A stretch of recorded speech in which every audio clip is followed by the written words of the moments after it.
FIFA qui tarde. Et par rapport à tout ça, j'aurai un petit mot sur... Alors, avant de commencer la vidéo, je tiens à m'excuser pour la voix. Je suis malade, donc j'espère que le son, ça ira quand même. On va apporter une réponse indirecte aux propos de Lilian Thuram, propos scandaleux et irrespectueux envers l'Algérie, suite donc au match Algérie-Cameroun et ce dépôt de dossier par la Fédération algérienne de football à la FIFA. On va voir ce qu'il a dit. On va parler bien évidemment de ce match-là par rapport à ses propos donc niveau foot. Et on va aussi apporter une petite touche d'histoire à ce monsieur qui n'a pas l'air de savoir de quel pays il parle. Lui qui lutte contre le racisme, qui est une association contre le racisme, on va lui apprendre ce qu'est l'Algérie dans ce domaine-là, qui comprenne un peu et qui redescende de 3 ou 4 étages. Une fois que ça c'est dit, on parlera aussi à la fin un peu de la décision de la FIFA qui tarde. Et par rapport à tout ça, j'aurai un petit mot sur ce point-là. Une fois que ça c'est dit, je vous invite comme d'habitude à vous abonner si vous êtes supporter de l'équipe nationale d'Algérie, à mettre le petit pouce bleu et bien sûr à participer en commentaire, me donner votre avis sur ces propos-là justement de Lilian Thuram. Une fois que ça c'est dit, on peut rentrer dans le vif du sujet. Je vais commencer par vous citer les propos de Lilian Thuram et on va réagir. J'aimerais voir l'Algérie aller se plaindre de l'arbitrage si elle avait gagné le match retour. Quand la défaite s'impose, on la conçoit avec sportivité et la vie continue. On va déjà s'arrêter sur cette première partie. Non, quand tu subis une défaite, tu la conçois et tu l'acceptes. Comme en 2018, les Algériens n'ont pas parlé, ils étaient nuls, on a été éliminés, stop, ça s'arrête là.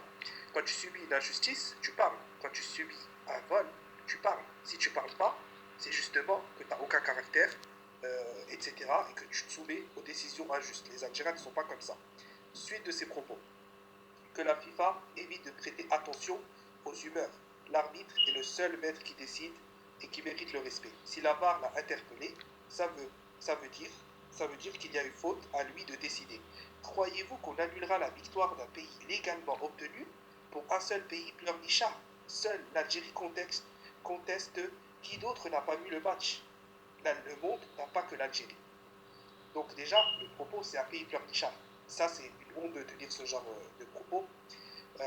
Mais bon, d'un père qui apprend à son fils à cracher sur des joueurs sur un match de terrain de foot, ça ne m'étonne pas tant que ça au final. Donc bon, ça c'était un petit point déjà pour commencer. Ensuite, niveau de ce match-là, qui d'autre voudrait qu'on gagne? Avant ça, on va s'arrêter, avant que je rebondisse sur ces propos. Qu'est-ce qu'il a à voir, Thuram, avec le Cameroun ou l'Algérie? C'est un joueur qui est d'origine de Guadeloupe, etc. Donc à la base, on se dit, rien, mais s'il y a quelque chose. Ses ancêtres sont camerounais et il a été fait citoyen d'honneur en 2021, en janvier 2021, de la ville de Douala. Voilà. Déjà, des choses, ça s'explique un peu. Ensuite, quel autre pays s'est plaint, etc., n'a pas vu le match de l'Algérie? Donc, entre guillemets, quel pays a soutenu l'Algérie sur cette défaite-là, qui serait injuste, etc. Mais tous les pays veulent que l'Algérie soit éliminée. Pendant 3 ans, on a dominé l'Afrique. On détient le record africain de matchs sans défaite de plus de 7 matchs.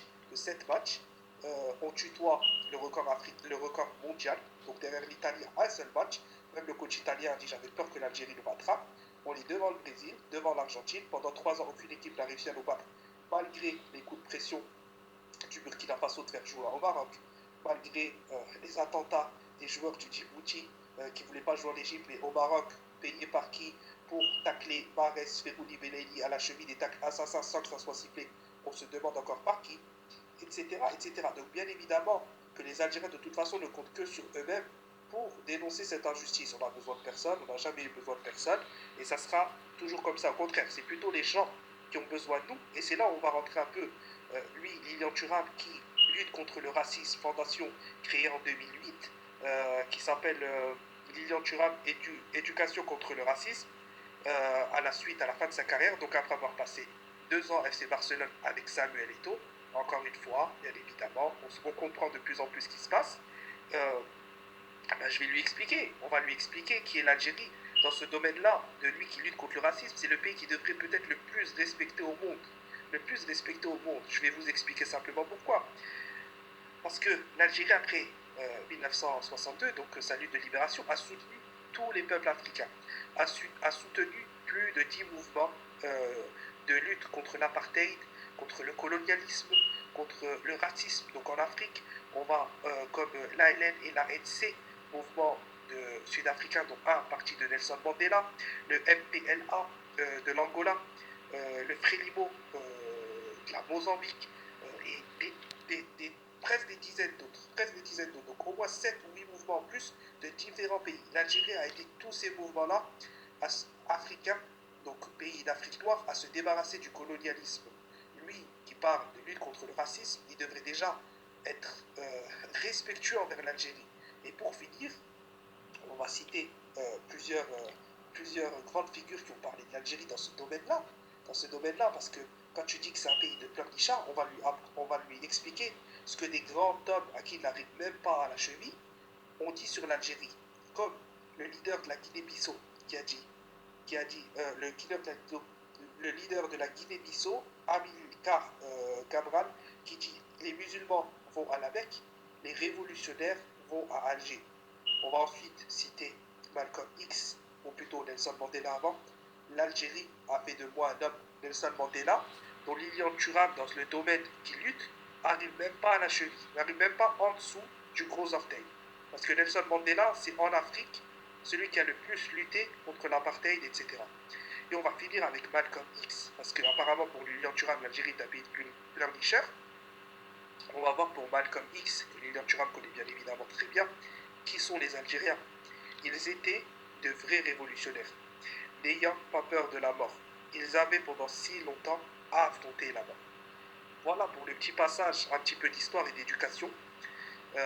Parce qu'on pourra encore continuer comme ça pendant longtemps. Il y a plein de reportages sur ce sujet-là, vous pouvez aller les voir, si vous le souhaitez bien évidemment. Donc ça c'était pour le cadre foot, le cadre histoire. Il fallait qu'on réponde. J'espère que les réponses vous auront plu. J'ai essayé d'être le plus tranchant possible, surtout avec les faits historiques. J'ai plus rien à ajouter après ça. Il devrait se taire et apprendre à respecter les gens, surtout qu'il est pas grand chose, on va dire, pour nous. Donc en plus se permettre ça, c'est très très bas. Mais bon, ça montre qui il est, c'est pas grave. Et une fois que ça c'est dit, la réponse, comme j'ai dit, est terminée, tranchante. Je laisse les Algériens juger de ça, on laisse les gens juger de ce qu'il a dit. On va parler, comme je l'ai dit à la fin, brièvement, de la FIFA. Donc, je ferai certainement, si je peux, une vidéo ce soir, mais pour ajouter quelques points brièvement. La décision de la FIFA devra arriver, d'après ce qui se dit, 2 semaines après le 21, donc vers le 5, le 6. Donc, beaucoup de gens pensaient que c'était le 21, mais moi j'avais un doute. Moi j'avais lu partout que c'était le 21. Donc, le fait que ça tarde, ce n'est pas forcément positif ou négatif. Ça va passer peut-être par la commission arbitrale, etc. Donc, on verra bien ce que ça donne. J'en reparlerai comme je dis dans une autre vidéo. Mais en tout cas, ce que je voulais alerter, c'était simplement d'arrêter d'écouter tous les gens qui balancent fake news après fake news.